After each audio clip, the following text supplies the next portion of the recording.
इस बार तो यार इसने काफी ज्यादा शॉकिंग माइलेज दिया है। सोचा नहीं था मैंने कभी जिंदगी में कि हॉर्नेट 125 भी इतनी माइलेज दे सकती है। होंडा की कोई सी भी बाइक, कोई सी भी स्कूटी में कभी जिंदगी में ना खरीदूं।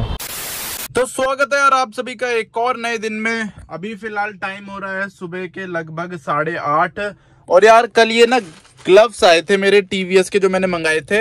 तो ये ग्लव्स खरीदे मैंने अपनी हॉर्नेट 125 के लिए। इनका अगर मैं आपको प्राइस दिखाऊं तो देखो इतने रुपए के हैं ये, 2500 रुपए। वैसे इतने के नहीं मिलते, ये 1500 के मिलते हैं, लेकिन सेल पे मेरे को ये 1300 रुपए के मिले हैं। TVS racing authentic riding apparel. लेकिन यार इन ग्लव्स में ना एक दिक्कत हो गई है कि ये थोड़े बड़े हैं। वैसे ये एल साइज है, जो मेरे पहले वाले ग्लव्स हैं वो भी एल साइज के हैं, वो एकदम फिट होते हैं, लेकिन ये बहुत बड़े हो रहे हैं। तो जिसकी वजह से मैंने ये रिटर्न पे डाल दिए हैं। आज वापस ले जाएंगे इन्हें। और पहनने के बाद ग्लव्स कुछ ऐसे लग रहे हैं, ये देख लो, ये ना उंगलियों से बड़े हो रहे हैं। बाकी तो ठीक है, ये देखो ऐसे उंगलियां मुड़ रही है सारी की सारी, ये देख रहे हो, ये भी ऐसे मुड़ रही है, सारी उंगली मुड़ रही है।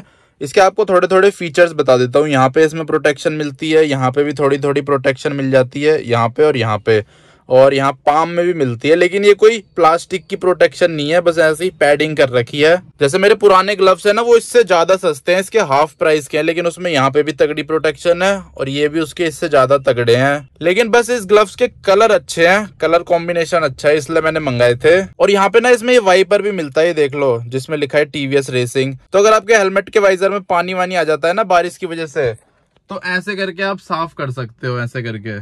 तो ये चीज भी बढ़िया है, ये भी इसका एक फीचर है। तो अब टाइम यार शाम के 4:30 बज रहे हैं और फिलहाल अपनी हॉर्नेट 125 को लेके कुछ इस तरह की जगह पे आ गया। ये देख रहे हो कितना जाम हो रहा है। मैं सोच रहा था अभी वहाँ जाता हूँ करोल बाग, इसमें लेग गार्ड डलवा के लाता। और देखो इन ग्लव्स की बात कर रहा था जो मैं अभी के टाइम पे यूज़ कर रहा हूँ, ये काफ़ी ज़्यादा मस्त है, लेकिन अब ये फट चुके हैं। लेकिन प्रोटेक्शन की बात करें ना तो उससे ज़्यादा प्रोटेक्शन है। यहाँ पे भी इसमें पाम स्लाइडर दे रखा है, उसमें नहीं दे रखा, उसमें बस पैडिंग है। यहाँ पे इसमें तो तगड़ा वाला पाम स्लाइडर है। उसके अगल में जो कपड़ा है ना वो है वो अब्रेसिव रेसिस्टेंस, मतलब ये कपड़े को आप रोड पे रगड़ोगे ना तो ये फटेगा नहीं। और ये ग्लव्स मैंने 600-700 रुपये के खरीदे थे, तो प्राइस के हिसाब से ठीक है ये ग्लव्स।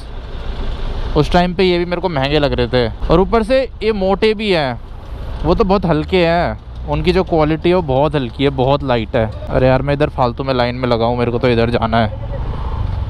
आज तो यार सब कुछ पैक हो रखा है। आज के दिन कहीं जाना तो बेवकूफ़ी होगी, क्योंकि कल करवा चौथ है ना, तो इसीलिए अभी के टाइम पे सारी लड़कियां सजने जाती है, शॉपिंग करने जाती है, तो उसी की वजह से जाम रहता है त्योहारों के टाइम पे। और यार मेरी हॉर्नेट 125 का पेट्रोल भी ख़त्म हो गया, मतलब अब इसमें एक डंडा बचा है, कभी भी ये रिज़र्व पे लग सकती है।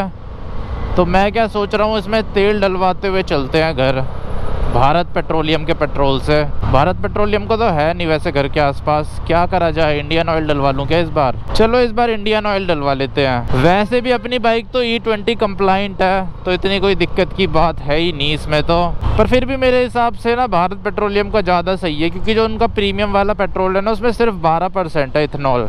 वैसे तो 12% भी सिर्फ नहीं होता, लेकिन अगर कंपेयर करोगे इंडियन ऑयल से उसमें तो 20% है। करेक्ट, सबसे कम जियो के पेट्रोल पंप में है, लेकिन हमारे यहाँ जियो का पेट्रोल पंप है ही नहीं पूरे दिल्ली में कहीं भी। पता नहीं दिल्ली में क्यों नहीं खोलने देते जियो को, बल्कि उनकी तो सरकार से इतनी अच्छी जान पहचान है, वो तो आराम से खोल सकते हैं, लेकिन फिर भी नहीं खोलने दे रहे। ये देखो R15 मस्त लगती है वैसे ये देखने में, पर ये तो बहुत ज़्यादा अग्रेसिव है। लेकिन जो उसे चला रहा है ना वो इतना अग्रेसिव होके नहीं बैठ रखा। कई लोगों की यार बॉडी स्ट्रक्चर ही ऐसा होता है, इतनी अग्रेसिव बाइक में भी वो सीधा बैठा है। मैं तो इसमें लेट जाऊंगा पूरा टंकी में। मेरी बॉडी कुछ ऐसी है कि जो बाइक थोड़ी कम अग्रेसिव भी होती है ना, उसमें भी मैं थोड़ा ज़्यादा अग्रेसिव होके बैठता हूँ। वैसे भी यार अब इसमें एक डंडा ही तेल बचा है, मेरे को डलवा लेना चाहिए। तो एक भाई का कमेंट आया था, वो पूछ रहे थे कि हॉर्नेट 125 में कितना पेट्रोल हमें मिनिमम रखना चाहिए। तो मिनिमम इसमें 2 लीटर तेल होना चाहिए, 2 लीटर से नीचे मत जाने देना कभी भी। 2 लीटर तेल तो रखना ही रखना। जैसे जो इसके पेट्रोल की जो लास्ट डंडी है ना वो ब्लिंक करने लग जाती है, तो इसका मतलब समझ लो अब इसमें 2 लीटर के अप्रॉक्स तेल बचा है। 2 लीटर से वैसे थोड़ा ज़्यादा ही होगा, लेकिन फिर भी इतने ज़्यादा का भी क्या इंतज़ार करना, तभी डलवा लेना। अब जैसे मेरे में एक डंडी बची है तो अभी मैं डलवा रहा हूँ। इस बार इसने माइलेज ज़्यादा दी है पिछली बार से, बल्कि इस बार तो मैंने काफ़ी ज़्यादा रफ़ चलाई है और पिछली बार काफ़ी ज़्यादा स्मूथ चलाई थी, प्यार प्यार से। सर्विस के बाद वैसे माइलेज थोड़ी थोड़ी तो बढ़ी है, अब पता नहीं ये सर्विस के बाद बढ़ी है या वैसी कुछ और रीज़न है। पर मेरे हिसाब से सर्विस के बाद माइलेज बड़ी है इसकी। पेट्रोल पंप किधर गया? Petrol pump, where is the petrol pump? Indian Oil का डलवाएंगे, स्पीड वाला फुल करा देंगे एकदम ऊपर तक। देखते हैं कितना तेल आएगा। फ्री के चक्कर में ना मैं इसमें भी इतना तेल फूंक दे रहा हूँ। माइलेज तो ये सही दे रही है, लेकिन माइलेज के चक्कर में मैं चला ज़्यादा रहा हूँ। इसे कितनी चल गई अभी तक? ये 1440 किलोमीटर चल गई है ये आ चुका है पेट्रोल पंप। यहाँ से करवा लेते हैं इसकी टंकी फुल। ओ भाई, यहाँ तो भीड़ हो रही है इस टाइम, तो हर जगह ही भीड़ हो रही है।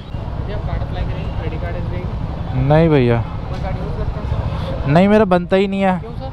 को नहीं है इनकम प्रूफ। आप क्या करते हैं? यहाँ तो यार बहुत भीड़ है। इतनी भीड़ में कौन लग रहा है? फ्री में थोड़ा ना डलवा रहा हूँ तेल जो इतनी लाइन में लगूंगा।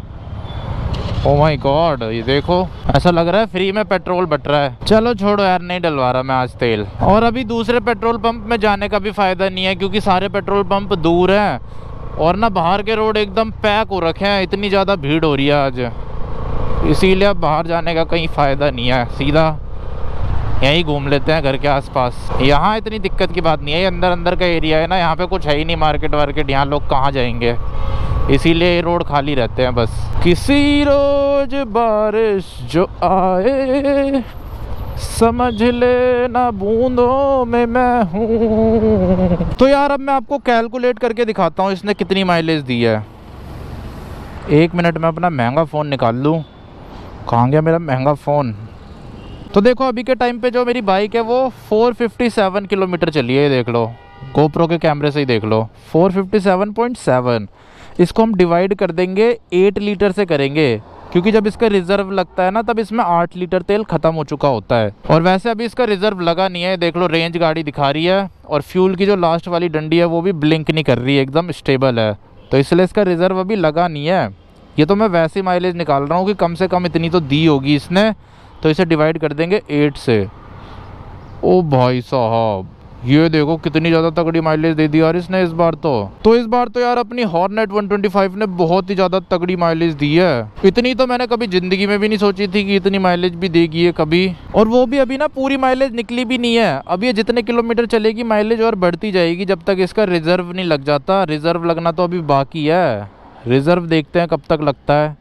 457 किलोमीटर तो चल गई है ये। जब रिजर्व लगेगा, जब इसमें 8 लीटर तेल खत्म होगा, क्योंकि मैं अपनी बाइक में जो तेल है ना वो ऑटो कट तक फुल करवाता हूँ। इस बार तो यार इसने काफी ज्यादा शॉकिंग माइलेज दी है। इसकी माइलेज सुन के तो मैं शॉक हो चुका हूँ बहुत ज्यादा। और बल्कि इस बार तो मैंने काफी ज्यादा रफ चलाई है ये। इतनी रफ तो मैंने आज तक जिंदगी में नहीं चलाई जितनी इस वाले टैंक में चलाई थी मैंने। और बल्कि जिस टैंक में मैंने प्यार से चलाई उसमें इसने 50 की माइलेज दी और इस वाले टैंक में इसने 57 की माइलेज दी है। एक तरह से आप ये भी कह सकते हो 57 प्लस की माइलेज दी है, क्योंकि अभी माइलेज निकली नहीं है, अभी भी तेल बचा है इसमें रिजर्व लगने में। तो यार माइलेज तो काफ़ी ज़्यादा अच्छी है बाइक की अगर देखा जाए तो।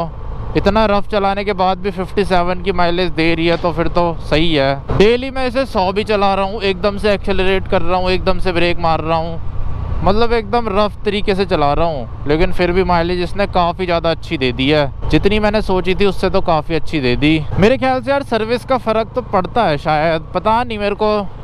कई लोग बोलते हैं कि सर्विस से कोई फ़र्क नहीं पड़ता, लेकिन जो पिछली बार माइलेज टेस्ट ना मैंने सर्विस से पहले किया था, ये पहली बार है जो सर्विस के बाद मैंने माइलेज टेस्ट करी है। और सर्विस के बाद यार रिजल्ट काफ़ी ज़्यादा शॉकिंग है। सोचा नहीं था मैंने कभी ज़िंदगी में कि हॉर्नेट 125 भी इतनी माइलेज दे सकती है। वैसे तो लोगों ने इससे 70 की माइलेज भी निकाली है यूट्यूब पे, लेकिन उन्होंने बहुत प्यार से चलाई है माइलेज निकालने के हिसाब से। लेकिन मैंने तो माइलेज निकालने के हिसाब से नहीं चलाई है। और यार अगर हम 1-2 कम भी कर देना तो 55 की माइलेज भी बहुत बढ़िया है, लेकिन कम करने का कोई सेंस नहीं बनता क्योंकि अभी भी इसमें रिजर्व नहीं लगा है। अगर रिजर्व लग चुका होता तब तो चलो कम कर दो 1-2 किलोमीटर, 57 मत मानो 55 मान लो, लेकिन अभी तो रिजर्व भी नहीं लगा। पर रिजर्व इसका जल्दी लगने वाला है, लग जाएगा 5-10 किलोमीटर में। पिछली बार जब मैंने टैंक फुल कराया था ना तो ये 400 किलोमीटर चली थी करेक्ट। 400 से पहले ही ना इसकी रेंज दिखानी बंद कर दी थी बाइक ने, लेकिन इस बार तो ये 460 किलोमीटर चल गई है और अभी तक रेंज दिखा रही है बाइक। पर हाँ यार मेरी बाइक ना जाम में इतनी ज़्यादा नहीं चली इस बार।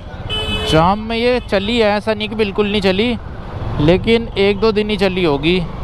अब जैसे आज चल रही है लेकिन उसके अलावा ज़्यादातर दिन ये नहीं चली जाम में, क्योंकि मैं जाम में जाता ही नहीं हूँ। और यार इसकी डिस्प्ले में एक चीज़ देखो, देखो जैसे अभी ऊपर कुछ नहीं है ना, आसमान है तो ये वाइट है। अब देखो पेड़ आ जाएंगे ऊपर। अंधेरे में आ चुका हूँ अब मैं अपनी बाइक को लेके, ये देखो ब्लैक हो गई। अब उजाले में आ जाऊँगा तो ये वाइट हो जाएगी।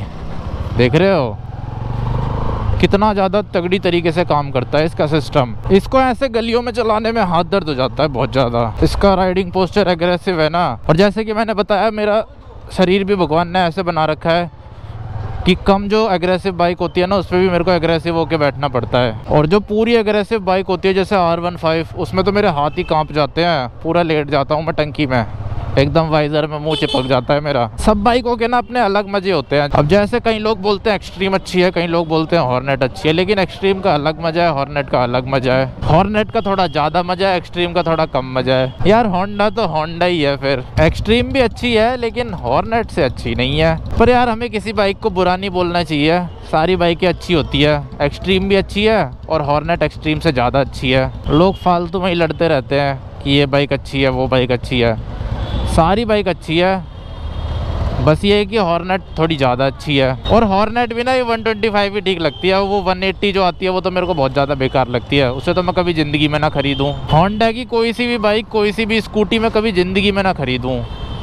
वो तो ये अच्छा प्रोडक्ट निकाल दिया इन्होंने कई सालों बाद ज़िंदगी में पहली बार, इसलिए मैंने ख़रीद ली। वरना तो ना होंडा की कोई बाइक मेरे को पसंद है, इसके अलावा ना कोई उनकी स्कूटी पसंद है मेरे को। ये भी पसंद नहीं है मेरे को तो शाइन, SP शाइन, इसे भी मैं कभी ज़िंदगी में ना खरीदूं। पर वही है यार, जब प्रोडक्ट कोई कंपनी तगड़ा निकाल देती है तो फिर तो जाना ही पड़ जाता है उस कंपनी के पास, क्योंकि at the end of the day हमें चाहिए क्या, एक अच्छा प्रोडक्ट जो वैल्यू फॉर मनी हो, जिससे हमारे पैसे वसूल हो। और वो इससे अच्छे खासे हो रहे हैं मेरे, बाकी लोगों का पता नहीं।